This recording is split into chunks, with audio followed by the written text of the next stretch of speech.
L'histoire de l'esclavage est un sujet complexe, souvent abordé sous un seul angle.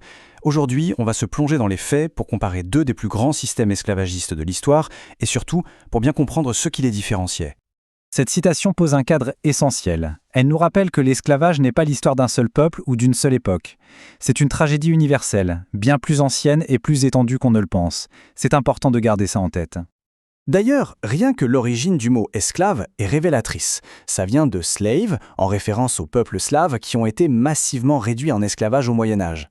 C'est un premier rappel qu'au fil du temps, l'esclavage a touché de très nombreux peuples. Alors voici comment on va procéder. On va suivre ce plan étape par étape pour décortiquer ce sujet complexe en s'appuyant uniquement sur des faits documentés. Commençons par un fait de base, mais qui est fondamental. L'esclavage n'est l'invention de personne. C'était une institution présente dans la quasi-totalité des grandes civilisations, que ce soit en Égypte ancienne, en Grèce, à Rome.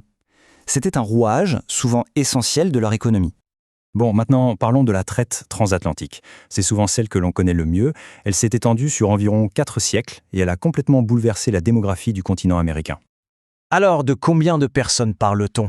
Les historiens, en se basant notamment sur les registres des bateaux, estiment qu'entre 11 et 12,5 millions d'hommes, de femmes et d'enfants ont été arrachés à l'Afrique et transportés de force de l'autre côté de l'Atlantique.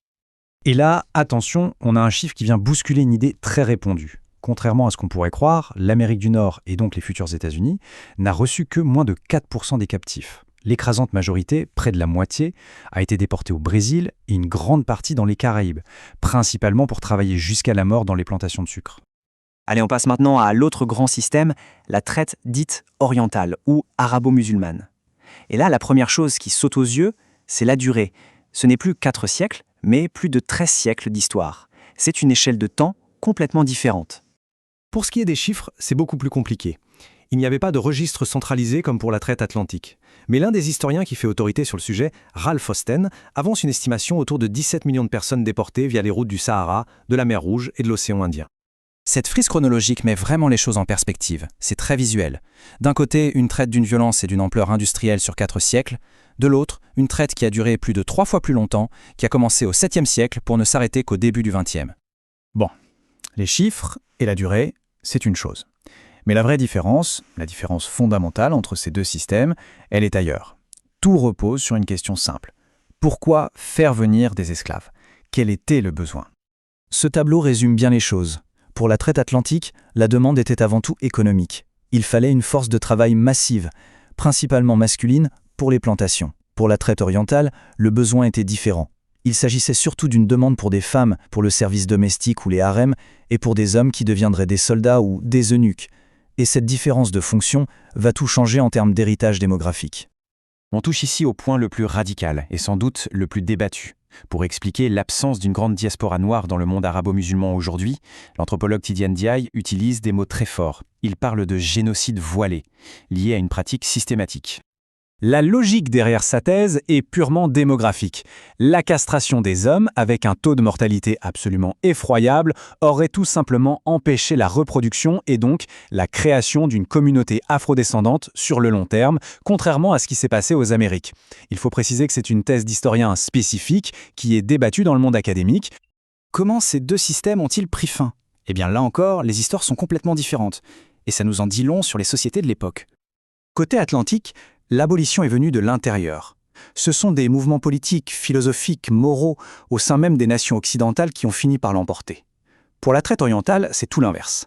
L'abolition a été en grande partie imposée de l'extérieur, par les puissances coloniales européennes. Et ça a pris beaucoup plus de temps.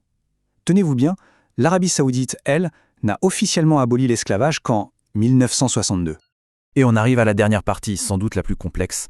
Pourquoi est-ce que cette partie de l'histoire, la traite orientale, reste si peu connue et parfois si violemment débattue? Une première perspective qu'on entend souvent dans les milieux universitaires met en garde contre une possible instrumentalisation. L'idée, c'est qu'insister sur la traite orientale pourrait servir un agenda politique aujourd'hui, soit pour minimiser la responsabilité occidentale dans la traite atlantique, soit pour stigmatiser le monde arabo-musulman.